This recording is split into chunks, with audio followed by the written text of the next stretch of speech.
Sweet corn, பொல்லங்காய், usili.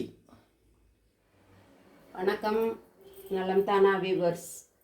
இன்றைக்கி புடலங்காய் வச்சு உசிலி செய்ய போகிறோம். எப்பொழுதும் உசிலின்னா நம்ம கடலப்பருப்பு போட்டு செய்வோம். இந்த தடவை ஸ்வீட் கார்ன் போட்டு உசிலி செய்ய போகிறோம். அந்த ஸ்வீட் கார்னை ஒரு பாதி எடுத்து அதை உதுத்து வச்சுருக்கேன். உதுத்துக்கிறதுக்கு ஈஸி தான். இது மாதிரி ரெண்டாக கட் பண்ணி எடுத்தோம்னா ஈஸியாக வந்துடும். இதை இல்லாட்டினா ஒரு இதை எடுத்துட்டு தான் அப்புறம் எடுக்கிறாப்புல இருக்கும். அதுக்கப்புறம் புடலங்காயை நல்லா துருவி நல்ல பொடியாக அரிஞ்சு வச்சுக்கணும். இப்போ காணை அரைச்சிக்கிட்டு வந்துடலாம். காணில் பட்டை, கிராம்பு இதெல்லாம் போடலாம். பச்சை மிளகாய் ஒன்று போட்டிருக்கேன், சொல்ல மறந்துட்டேன். பச்சை மிளகாய் ஒன்று அவங்கவுங்க காரத்துக்கு தந்தாப்புல 2-3 கூட போட்டுக்கலாம். நான் இது கொஞ்சம் கார மிளகாங்கவும் ஒன்று போட்டிருக்கேன். பட்டை, கிராம்பு, சோம்பு, ஜீரகம், பட்டை, கிராம்பெல்லாம் இதில் போட்டு அரைக்கிறதா இருந்தாலும் அரைச்சிக்கலாம். நான் சோம்பு மட்டும் இதில் போட்டிருக்கேன். கரம் மசாலா தனியாக பிசைகிறதுக்கு எடுத்து வச்சுருக்கேன். இப்போ இதை அரைச்சிட்டு வந்துடுறேன். இங்கே பாருங்கள், நல்லா கடலப்பருப்பு மாதிரி அரைச்சாச்சு. இப்போ இந்த புடலங்காயோட போட்டு பிசைஞ்சிக்க வேண்டியது தான். போட்டு இதை 10 நிமிஷம். புடலங்காய் தண்ணி விடுங்களே. ஒரு சில புடலங்காய் கொஞ்சம் விட்டால் கூட நம்ம அரிசி மாவு இல்லைன்னா ரவை வேணுமா கலந்துக்கலாம். ஆவியில் வேக வைக்கிறப்ப வெந்துடும். இருந்தாலும் வேக ரெடி பண்ணிட்டீங்களா? தண்ணி கொதிக்க வச்சுருக்கேன். புடலங்காய் கூட வேணும்னா நம்ம அதில் போட்டு சும்மா வைப்பரில் போட்டு ஒரு சுற்றி எடுத்து வச்சுக்கலாம். நல்லா கொஞ்சம் பெருசாக இருக்குதுன்னு தோணுச்சுன்னா இதில் கொஞ்சம் கரம் மசாலா, ஜீரகப்பொடி, மஞ்சள் பொடி, உப்பு இதெல்லாம் போட்டு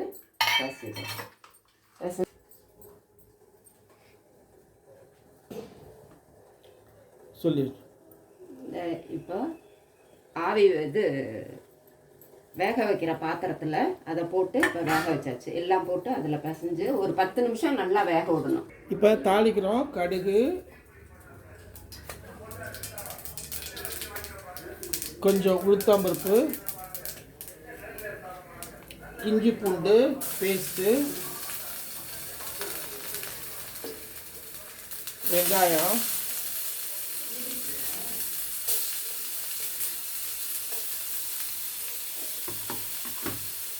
போட்டு ஒரு வதக்கு. இது பாருங்கள், நல்லா வேக வச்சு எடுத்துட்டோம். சூப்பராக வந்திருக்கு பாருங்கள்.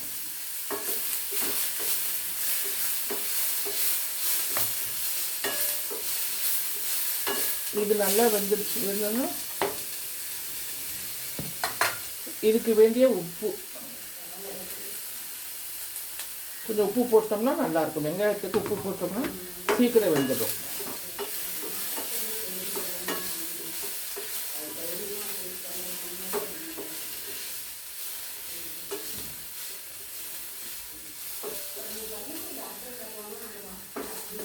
இப்போ கொஞ்சோண்டு வெங்காயம், தேங்காய்,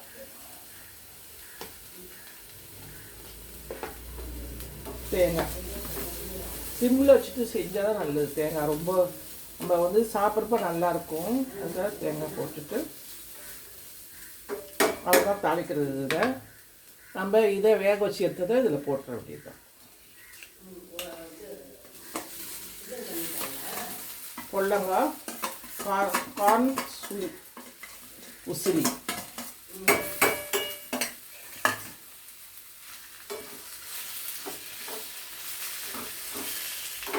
பாருங்கள், சூப்பராக வந்துருக்கு பாருங்கள்.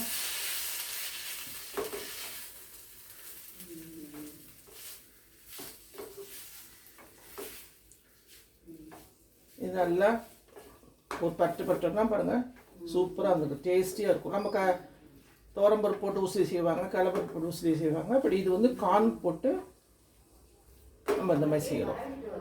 நல்லாயிருக்கும். இப்போ பாருங்கள், இதுக்கு கொத்தமல்லி தூவிடுறோம். கொஞ்சம் வெள்ளை தூவிட்டோம்னா இன்னும் டேஸ்ட் கொடுக்கும்.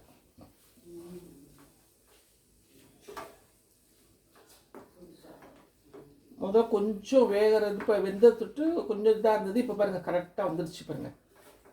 நம்ம சாப்பிட்ற பதத்துக்கு வந்துருச்சு. இன்னும் நம்ம சாப்பிட ஆரம்பிக்கிறப்போ நம்ம சாதாரணமாக வந்துடும். உதிரியாக வந்துடும். இப்பயே பாருங்கள். சூப்பராக இருப்பாங்க. நீங்கள் செஞ்சு பாருங்கள். நலம்தானா சேனலுக்கு சப்ஸ்கிரைப் பண்ணுங்கள். பெல் பட்டனை மறந்துடாமல் அமுக்குங்க. வேறொரு வீடியோ பார்ப்போம். நீங்கள் வந்து எல்லோரும் பார்க்குறீங்க, நல்ல வியூஸ் எல்லாம் வருது. பட் எங்களுக்கு வந்து சப்ஸ்கிரைபர்ஸ் தான் ஏற மாட்டேங்கிறாங்க. நீங்கள் திருப்பி உங்களை ரெக்வெஸ்ட் பண்ணுறோம்.